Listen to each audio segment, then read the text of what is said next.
बाजार में एक रोड पर मागमा देवी रोज की तरह अपनी छोटी सी टोकरी लेकर मीठे पके हुए अमरूद बेच रही थीं। उनकी दो बेटियां थीं, दोनों ही हीरे की तरह पली बड़ी थीं। बड़ी बेटी नंदनी सिंह देश की सरहद पर फौज में अफसर थीं। छोटी सावित्री सिंह इसी शहर की डिस्ट्रिक्ट मजिस्ट्रेट यानी डीएम थीं। मागमा देवी को अपनी बेटियों पर बहुत नाज था। जब भी कोई पूछता, अम्मा आपकी बेटियां क्या करती हैं, तो उनका सीना गर्व से चौड़ा हो जाता। वह कहती एक देश की रक्षा करती हैं और दूसरी जिले की। लेकिन मागमा देवी आज भी कभी कभी बाजार में अमरूद बेचने बैठ जाती, पर अपनी बेटियों को कभी नहीं बताती। सब कुछ ठीक चल रहा था, तभी एक इंस्पेक्टर जिसका नाम अरुण चौधरी था, अपनी बुलेट मोटरसाइकिल पर वहां आया। उसने बाइक सड़क किनारे रोकी और सीधा मागमा देवी की टोकरी के पास आकर खड़ा हो गया। अरुण ने टोकरी में से एक अमरूद उठाया और बिना कुछ कहे मुंह में डाल लिया। मागमा देवी थोड़ी सकुचाई और बोली, साहब अमरूद मीठे हैं, आप चाहें तो तोल दूं? अरुण चौधरी ने अकड़ते हुए जवाब दिया, हाँ हाँ दे 1 किलो। मागमा देवी ने कांपते हाथों से अमरूद तोलकर पॉलिथीन में दे दिए। अरुण ने पैकेट लिया, फिर से एक अमरूद निकाला और सामने ही काट कर खाने लगा। कुछ देर तक चबाने के बाद उसने मुंह बनाते हुए कहा, हूं, ये क्या बेचा है तूने, एकदम बेस्वाद। अमरूद मीठा तो बिल्कुल भी नहीं है। मागमा देवी घबराकर बोली, नहीं साहब, बहुत मीठे हैं, आप चाहें तो दूसरा छक्कर देख लीजिए। लेकिन अरुण चौधरी हंसते हुए बोला, चुप, तेरे अमरूद का एक दाना भी मीठा नहीं। तूने मुझे बेवकूफ बनाया है। और सुन, मैं 1 रुपया भी नहीं दूंगा, समझी? मागमा देवी ने हिम्मत करके हाथ जोड़ते हुए कहा, साहब मेहनत से लाए हैं, कुछ तो पैसे दे दीजिए बस। यही सुनते ही अरुण चौधरी का पारा चढ़ गया। उसने गुस्से में झुककर पूरी टोकरी उठाई और सड़क की दूसरी तरफ जोर से फेंक दी। टोकरी पलट गई और सारे अमरूद सड़क, गाड़ियों और नाली में बिखर गए। मागमा देवी हक्की बक्की रह गईं।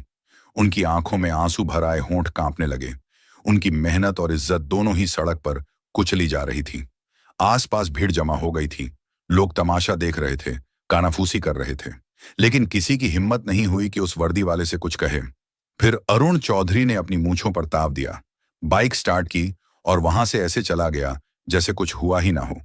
भीड़ में से किसी ने मागमा देवी की मदद नहीं की, लेकिन पास के ही एक घर की छत पर खड़ा एक नौजवान लड़का रोहित ये सब कुछ अपने मोबाइल फोन में रिकॉर्ड कर रहा था।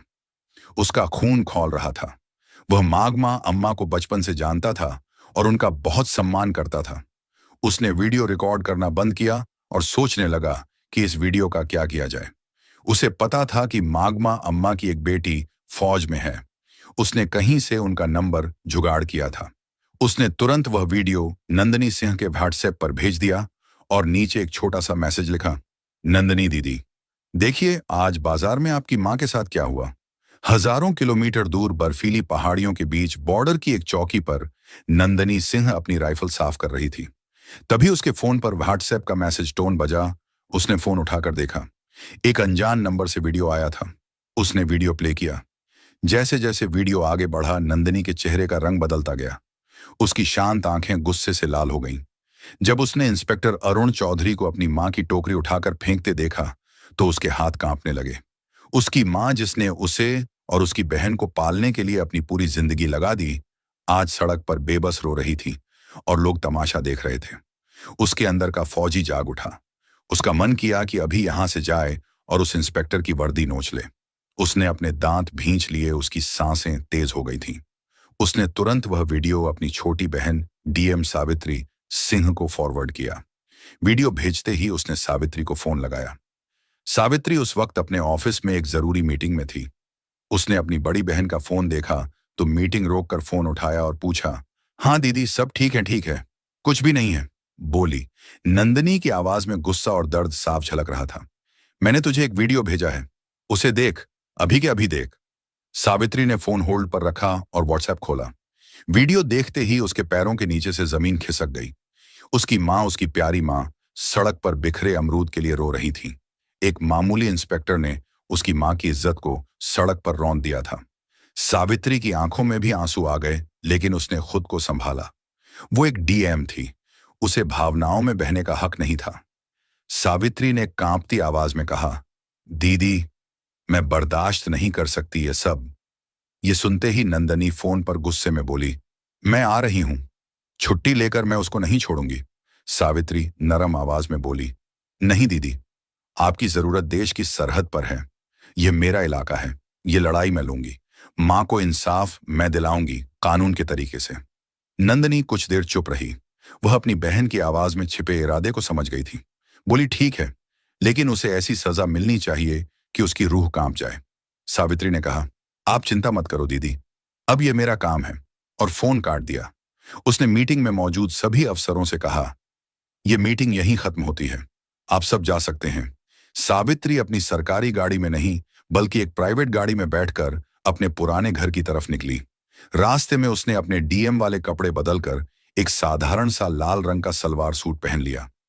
वह अपनी मां के पास एक बेटी बनकर जाना चाहती थी, डीएम बनकर नहीं। जब वह घर पहुंची तो मगमा देवी एक कोने में चुपचाप बैठी थी। उनकी आंखें सूजी हुई थीं। अपनी बेटी को अचानक देखकर वह घबरा गई। सावित्री, तू यहां सब ठीक तो है? सावित्री कुछ नहीं बोली। वह बस अपनी मां के पास गई और उन्हें कसकर गले लगा लिया। मां की गोद में सिर रखकर वह अपने आंसू नहीं रोक पाई। मां, आपने मुझे बताया क्यों नहीं? मागमा देवी ने सिसकते हुए कहा। क्या बताती बेटी, मैं नहीं चाहती थी कि तुम लोगों को कोई परेशानी हो, और वह पुलिस वाला है। छोड़ उसकी बात। आज तू इतने दिनों बाद आई है, आज मैं बहुत खुश हूं।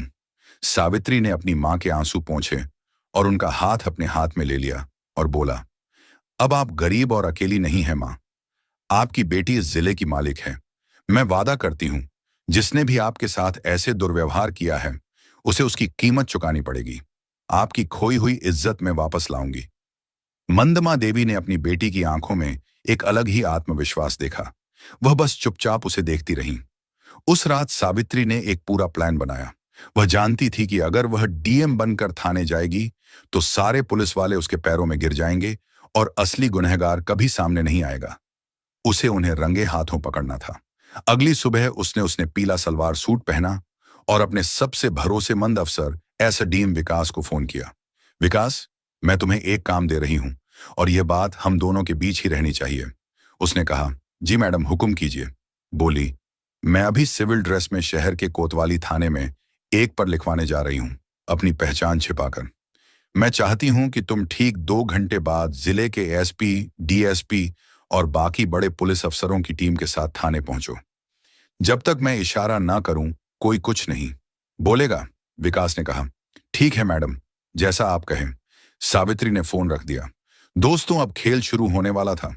सावित्री ने एक साधारण सा पीले रंग का सलवार सूट पहना, चेहरे पर दुपट्टा डाला और एक आम नागरिक की तरह ऑटो पकड़कर कोतवाली थाने पहुंची।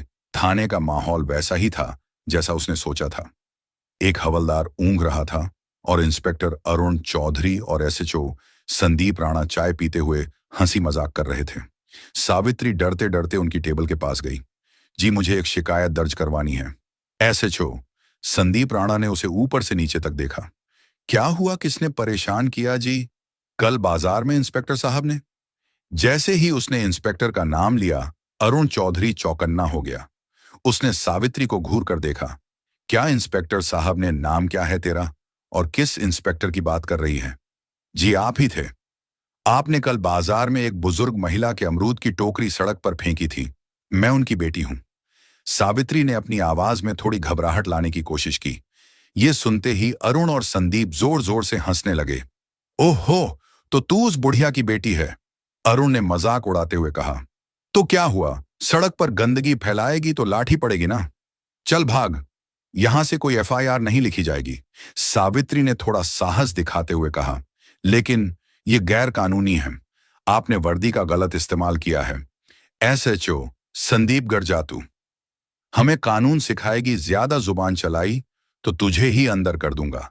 सरकारी काम में बाधा डालने के जुर्म में निकल। यहां से सावित्री वहीं खड़ी रही और बोली, मैं पर लिखवाए बिना नहीं जाऊंगी। बहस बढ़ रही थी कि तभी एक हवादार भागता हुआ अंदर आया।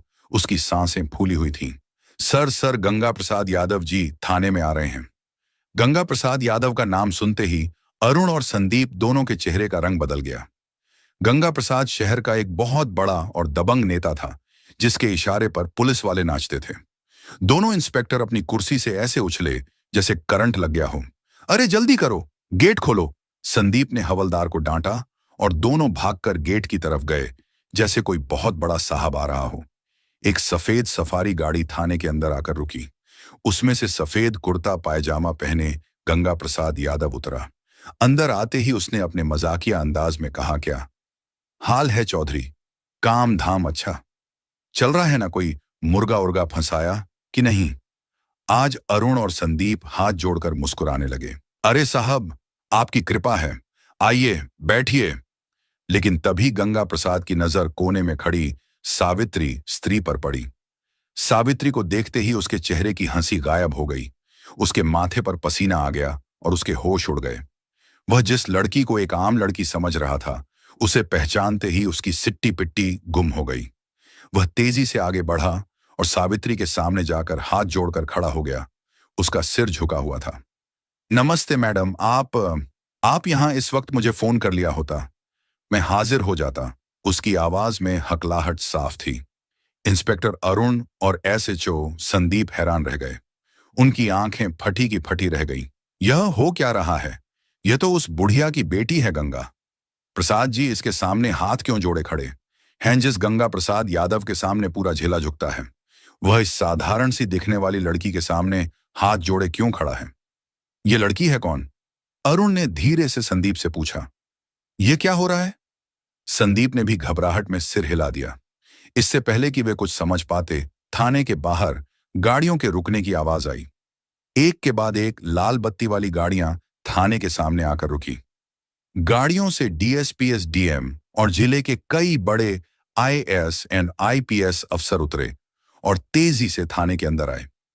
वे सब आकर चुपचाप सावित्री के पीछे लाइन बनाकर खड़े हो गए, जैसे अपने सीनियर को रिपोर्ट कर रहे हों। अब थाने में सन्नाटा था। सिर्फ पंखे की घर घर की आवाज आ रही थी। अरुण चौधरी और संदीप राणा पत्थर के बुद्ध बन चुके थे। उनके हलक सूख गए थे। माथे पर पसीने की बूंदें चमक रही थीं। तभी डीएसपी ने आगे बढ़कर गुस्से में अरुण चौधरी की तरफ देखकर कहा, इंस्पेक्टर तमीज से खड़े हो जाओ। तुम जिले की डीएम मैडम सावित्री सिंह के सामने खड़े हो। DM madam. यह शब्द किसी बम की तरह थाने में फटा। अरुण और संदीप के पैरों तले जमीन खिसक गई। उन्हें लगा जैसे किसी ने उनके कानों में पिघला हुआ शीशा डाल दिया हो। वे कांपते हुए सावित्री को देखने लगे, जिसे वे कुछ देर पहले अमरूद वाली की बेटी कहकर बेइज्जत कर रहे थे। सावित्री की आंखों में अब एक आम लड़की की घबराहट नहीं, बल्कि एक डिस्ट्रिक्ट मैजिस्ट्रेट का रौब और गुस्सा था। उसने अपनी ठंडी और कड़क आवाज में कहा, inspector Arun Chaudhary and SHO Sandeep Rana, दोनों की आत्मा तक कांप गई। You are suspended with immediate effect. Savitri ने आदेश दिया। एसडीएम साहब, इन दोनों के खिलाफ वर्दी की ढांस दिखाने, एक आम नागरिक को अपमानित करने और अपनी ड्यूटी ना करने के जुर्म में फर्ज दर्ज कीजिए। साथ ही इनके खिलाफ एक विभागीय जांच भी बिठाई जाए। एसपी साहब ने तुरंत अपने मातहतों को इशारा किया और दोनों इंस्पेक्टरों की बेल्ट और टोपी उतरवा दी गई। कल तक जो शेर बने घूम रहे थे, आज बीगी बिल्ली की तरह सिर झुकाए खड़े थे। तभी नेता गंगा प्रसाद यादव ने हिम्मत करके कहा, मैडम नादान है, गलती हो जाती है, माफ कर दीजिए, मैं समझा दूंगा इनको।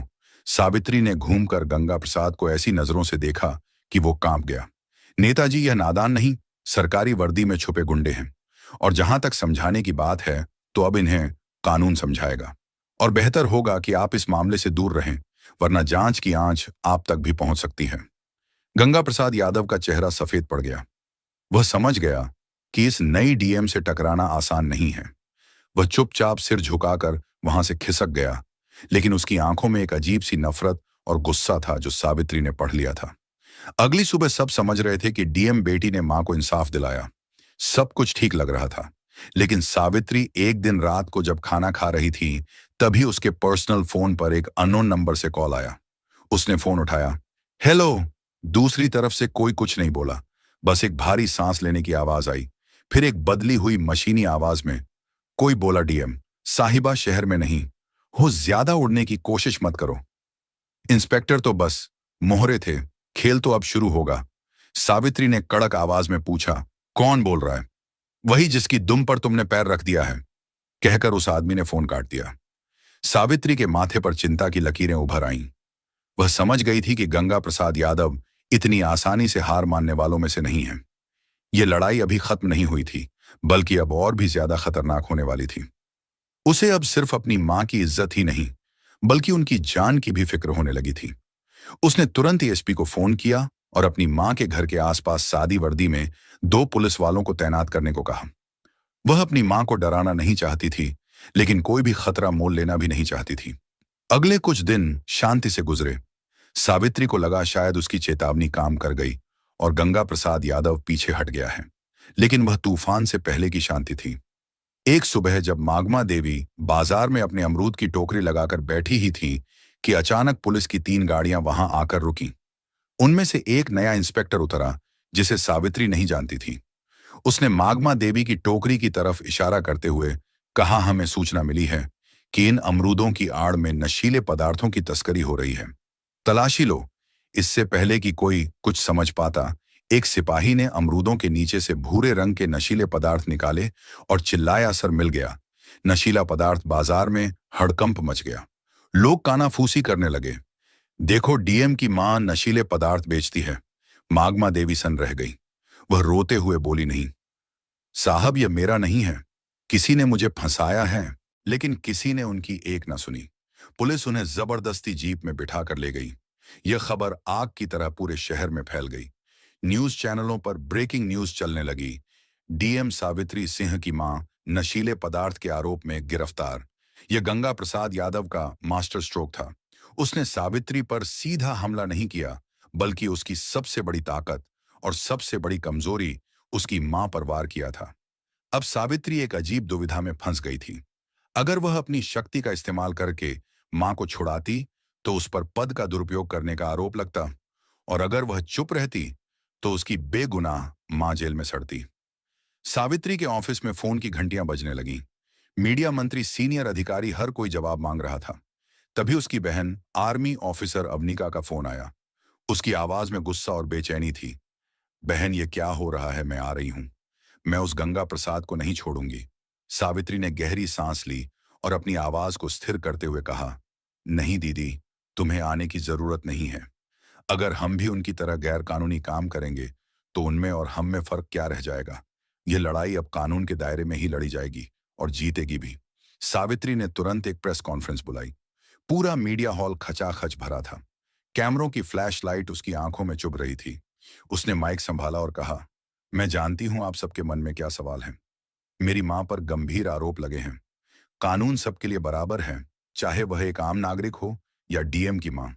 इसलिए मैं इस केस की जांच से खुद को अलग करती हूं, ताकि जांच पर कोई असर न पड़े। एसपी साहब एक स्पेशल टीम बनाकर इस मामले की निष्पक्ष जांच करेंगे। मुझे भारत के कानून पर पूरा भरोसा है। दूध का दूध और पानी का पानी होकर रहेगा। सावित्री का यह दांव देखकर गंगा प्रसाद यादव भी हैरान रह गया।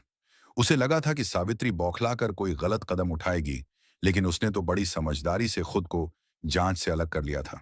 लेकिन सावित्री सिर्फ कानून के भरोसे नहीं बैठी थी। उसने रोहित को बुलाया। वही लड़का जिसने पहला वीडियो बनाया था? सावित्री ने कहा, रोहित, मुझे तुम्हारी मदद चाहिए।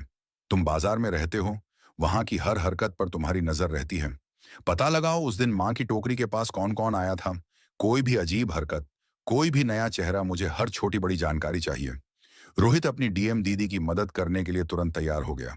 उसने बाजार के दूसरे दुकानदारों और अपने दोस्तों से पूछताछ शुरू कर दी। 2 दिन की कड़ी मेहनत के बाद उसे एक सुराग मिला।